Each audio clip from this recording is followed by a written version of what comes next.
pencil here. I mean, it's the piano. That's what it is. Tonight, almost live, it's America Tonight.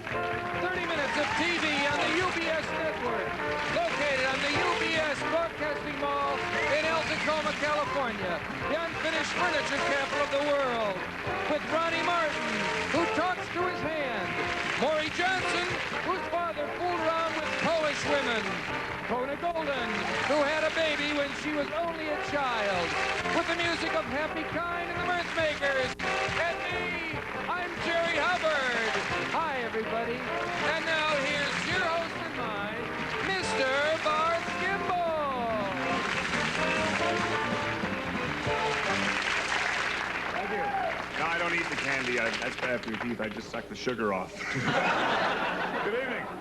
And welcome again to America Tonight. I'm Barth Gimble. You know, ever since we moved out here to the coast, I've been enjoying the California good life. I've been working on my tan, not overdoing it. This isn't Sammy and Company, and you don't have to tell me that.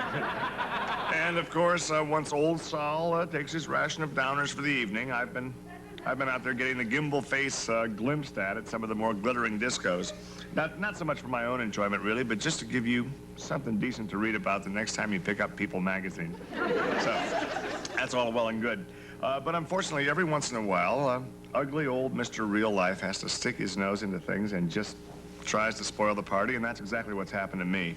To put it simply, my tab at the Alta Coma Breakers Motel seems to have come to a premature end. Now, when I first okayed this arrangement, I guess I was under the mistaken impression that the breakers in the place's name referred to the ocean or the surf or waves or something, rather than to its weekly room rates. At any rate, by this time I've had enough of their courtesy coffee to convince me that courtesy there is a highly overrated virtue, and an overused word at that. What all this is leading up to is that, very simply, yours truly needs a home. Now, I've heard stories about how the prices of houses here in California have gone right through the roof recently. Well, I want to put all potential sellers on notice right now. As a responsible entertainer, I'm going to do everything in my power to avoid contributing to this vicious inflationary spiral. If you want to sell me a 4-bedroom dream home with a pool and the sauna and the cathedral ceiling living room and the master bedroom with the picture window views of the fruit trees outside, that's your privilege. Don't think that just because I spent some recent months in the Midwest that you're going to be able to con this cookie into spending 1 penny over $20,000 to buy it. Okay? I mean, obviously, the value of a celebrity like me living in the house will not be reflected in the price until I sell it. That's just the way the market is. It's crazy. One thing more, those of you watching in the rest of the country who just might be thinking, hey, get on with it, Buster. This doesn't have anything to do with me. Okay. I think if you're completely honest with yourself for a moment, you may realize that you know someone out here in California, and maybe that all too infrequent long-distance call from you might be just the incentive they need to help them decide to sell their house. So maybe after we say goodnight this evening, it'd be a good idea to get out the phone book, hop on the horn, and do something nice for Barth, huh? Okay, in return for the almost 25 minutes of entertainment that I've still got in store for tonight. And here's 1 minute of it.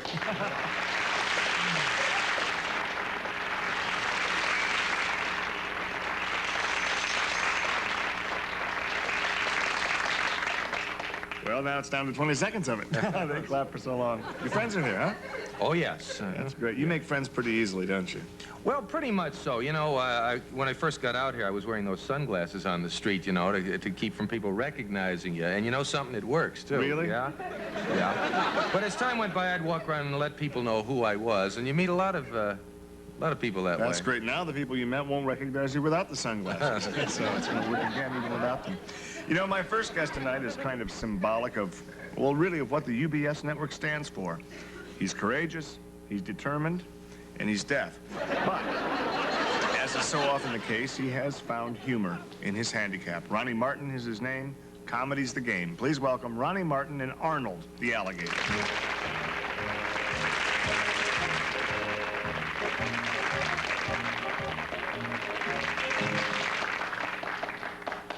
Now, for those viewers at home who may not be able to understand these jokes, people who are unfortunately not deaf, we could help by reading along with the script, and I think there's a script to this routine he's going to do.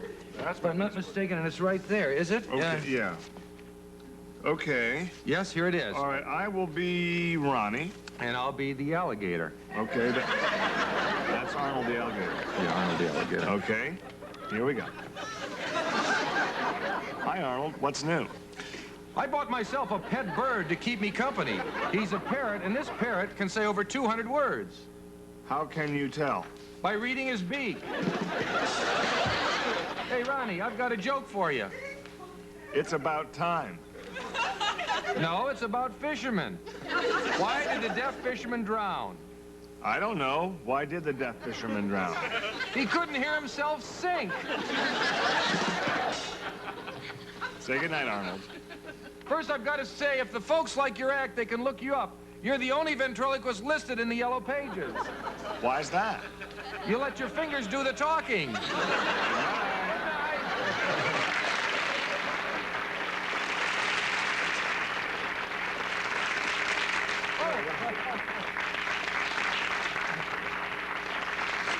Whoa. Those are real teeth. That's a great act, Ronnie. And now it's time for the interview. Jerry, here's your big chance. Me? Hi, Ronnie. Me like your act.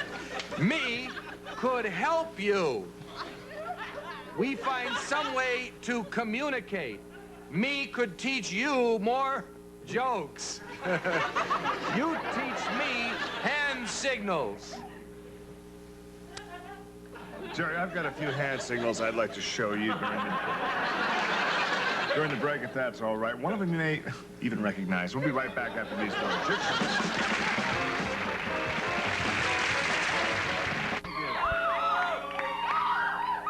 Thank you. They love to come here to the UBS Broadcast Mall and watch this show, don't they? Right here in Alta Coma, California, where apparently the zip code is EIEIO. Many adults who were adopted as children have lately been seeking out their real parents. Our next guest is here to share the fascinating story of his missing parents. And Jerry, I'm sure might be a little bit difficult for you to understand the concept of missing parents as opposed to parents who are hiding. In any event, please welcome Mr. Morrie Johnson.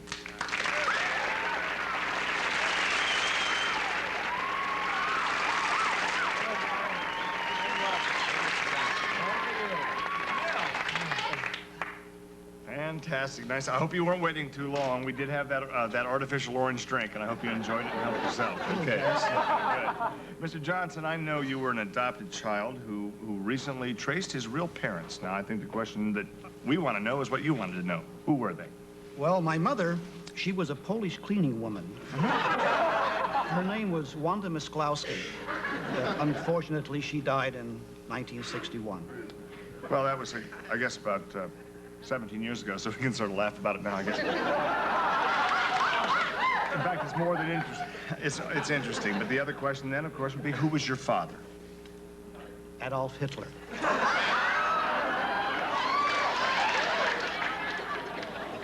Okay, how do you know that?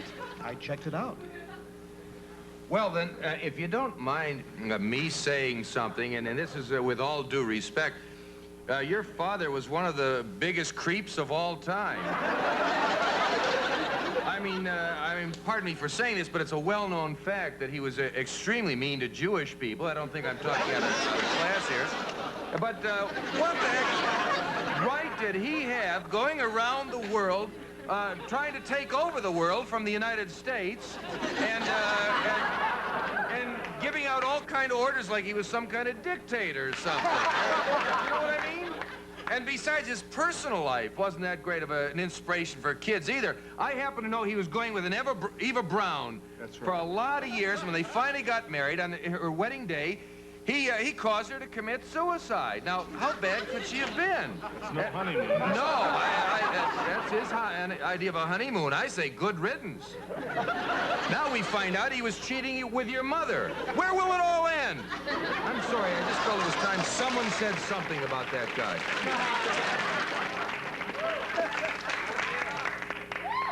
Good, Jerry. Mr. Johnson, your father has been, not just this time, but harshly criticized, I think rather roundly by the whole world. The whole round world, actually. Does knowing what your dad did, I mean, does that now bother you at all?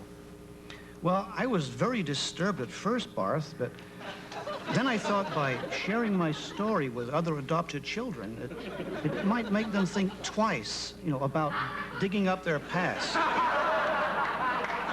Sometimes the truth can hurt. I believe it, amen. I assume that you have never met your dad, Adolf. No, I never did. Not even a letter. Wow, some dad, huh?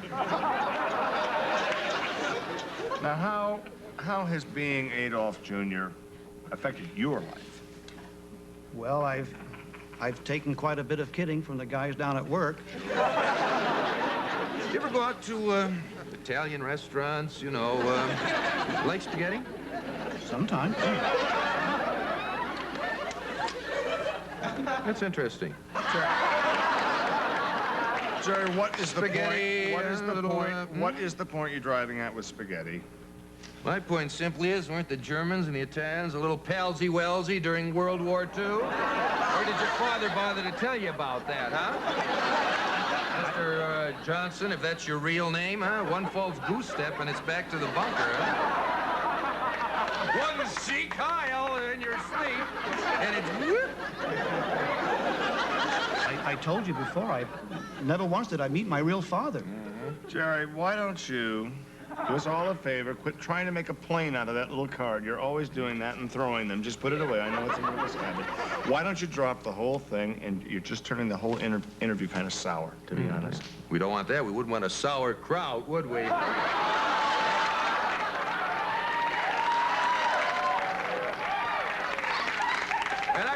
I figured you'd turn on me, and when the going gets hot, look at him with his blonde hair and his blue eyes. If this guy had his way, you'd be one of the breeders, weren't you? You'd have it easy, sure. It wouldn't be so easy for me, though, would it? Because no, sir, because you probably know that when I was a kid, I used to play with a little Jewish friend, huh? Sure, you know that. Of course, let me make it clear that he wasn't that close of a friend. That probably makes no difference to you, does it? Matter of fact, it doesn't. I rest my case. We'll be right back after these important words, or they're not important, but we'll still be right back after them. Stay with us.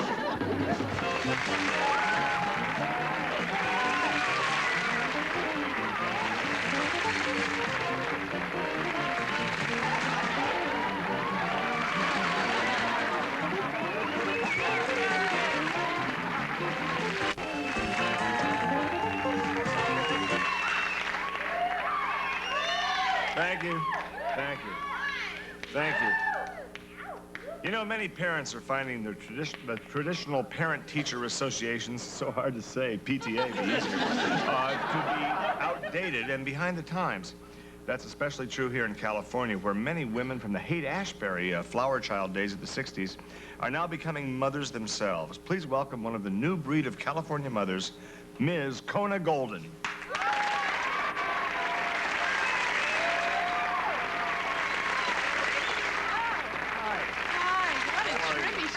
Peace, love. Welcome, welcome, welcome. Welcome to you. It's Welcome. so high here, wow. Yeah, it is high here, Kona. I see you're carrying some, in the spirit of that kind of high life, you're carrying some dead flowers. Now, is there any significance to that? These are very heavy flowers, Barth. These were given to me at the Woodstock Festival in 1970 by a woman in labor. Very heavy, very heavy. But then you can lie them down if you like. Okay. You were at Woodstock? Yes, I was. I marched there. Oh, that's great. You marched all the way from San Francisco to Woodstock, New York? How long did that take? 5 hours. I was in a plane. But I marched up and down the aisles the entire time. It was really far out. Well, that is far out. You have spoken, and we had some notes earlier, against some current policies in our school. Now, how about busing, for instance? Is your group in favor of busing? Oh, absolutely. We believe that children must be exposed to kids that are totally different from themselves, you know. Okay. But we would like to see busing based on astrological signs. Say there's too many Geminis at one school, you bust them, you know. Let them mingle with the Taurus and Sag. Let them know how the other half of the zodiac lives. You know what I'm saying. Listen, how about your own daughter? You obviously have a lovely little girl, and is she a good student? Oh, she's a fabulous student when she goes to school. I don't force her to go, you know. I mean, the vibes have to be right. You don't want to lay a trip like that on a kid if it's not flowing, you know. There's some kids out there agreeing with you. Right on, right on. Right on. What is your, Okay, we done with the right-ons and far-ons?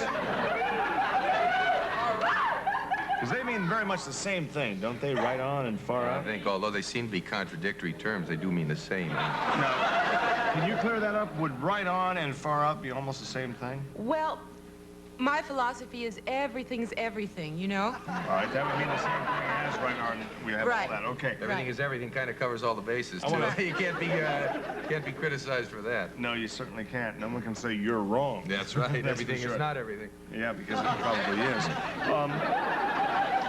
You mentioned your daughter. What's her name? Mahogany. Let Mahogany? That's a very progressive name. Let me stop right here and ask kind of a hard-hitting question, and correct me if I'm out of line in asking this, but I want to ask, with a name like Mahogany, would your daughter be, well, might I say, sort of a black child? No, she was conceived on a desk.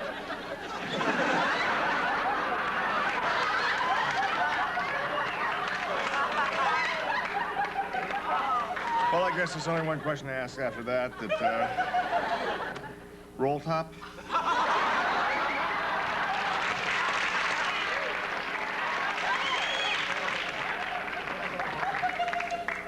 Could be advantages and disadvantages. It was big enough you could crawl in and close the door and say, sorry, do not disturb. We'd rather be alone. That's right. I'm sorry, I didn't mean to I've done make it again. I don't know whether it's you or not.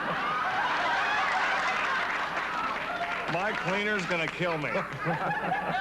Every time I come to him with gum all over sweaters and things like that, he said, look at those sweater balls you gotta... No, that's gum. Well, that's too bad. Listen, how would you go about... you're talking about the school reforms, and that's probably more interesting than gum on my suit, depending on where you're coming from, whether you're far out or right on. How would you go about getting those kind of reforms in the schools? Now, you must have a plan. Well, I feel that parents have to get to know one another. You know, we have to relate to each other. Maybe we could just, like, go up to the mountains and hang out and rap. You know, let's encounter one another for a whole weekend. You know what I'm saying? Absolutely. I know exactly what you're saying, but I'm wondering if you all went up there, who would take care of the kids? Oh, that's no problem. Have you ever heard of the tactilian approach to babysitting? No. Very heavy approach. That's where you strap the kid right onto your body. They more or less live on you. It makes the kid feel really close to you, you know? Yeah. Yeah. Or you could just lock them in the car. It doesn't matter. The important thing is that parents would be communicating. Do you know where I'm coming from? I think somewhere between Jupiter and Mars. I was going to guess Woodstock or one of the eastern cities. Yeah, that's possible. You really are far out, you know? Yeah, we know he's very heavy, but he's working it off down at the place where he lives. They have one of those saunas. Unfortunately, because of the president's energy crisis, they keep that sauna at 65, so it's not working as well as it could, but he is heavy. You're right, and we're working on it, aren't we? Yeah. Okay. Listen, It's hard to be in and far out at the same time. That's right.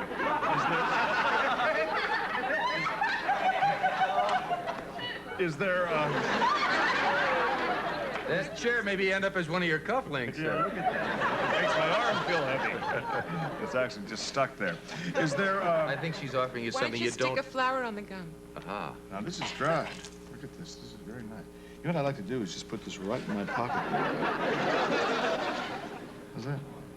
If it comes to life, they'll be coming around. Some mystical things are going to happen to you with this. Colombian.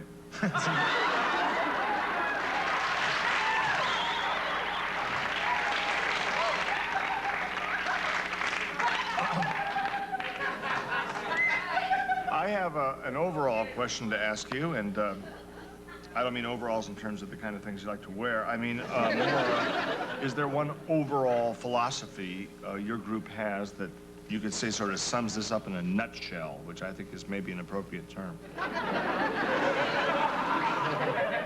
Well, basically, we feel that we have to grant children their space. You know, we do.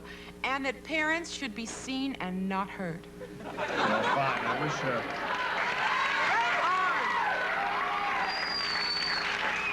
I think as a parent, the fact that you say that parents should not be heard, I think is an interesting thing, and I wish you'd told me that before. We'll be right back.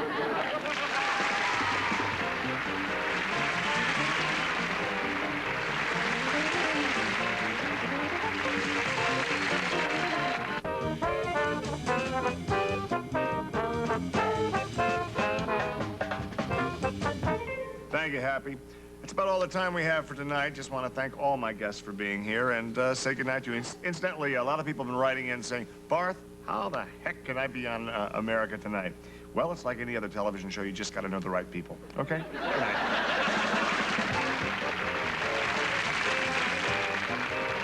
Tonight, some members of our studio audience will receive the following: classic Carson dittos, the Feel the Fit Company, pants to make every woman feel beautiful, in sizes 3 to 13 and 8 to 18, and I like to see them when they're a little too tight. And Lillian Vernon's catalog gift certificate, jewelry, gifts, decor, personalized items, and things from practical to whimsical, furnished by Lillian Vernon. And improved Sergeant's Sentry 4 collars, protect against flea festation and tick festation. Sergeant's Sentry 4 collars for itchy dogs and cats. Tomorrow at 8 p.m., watch for the repeat of the explosive conclusion of The Bastard, Chapter 2. Philip's half-brother comes to America to seek revenge. And next, 10 Little Indians. Bill Bacon as Morrie Johnson and Lotus Weinstock as Kona Golden.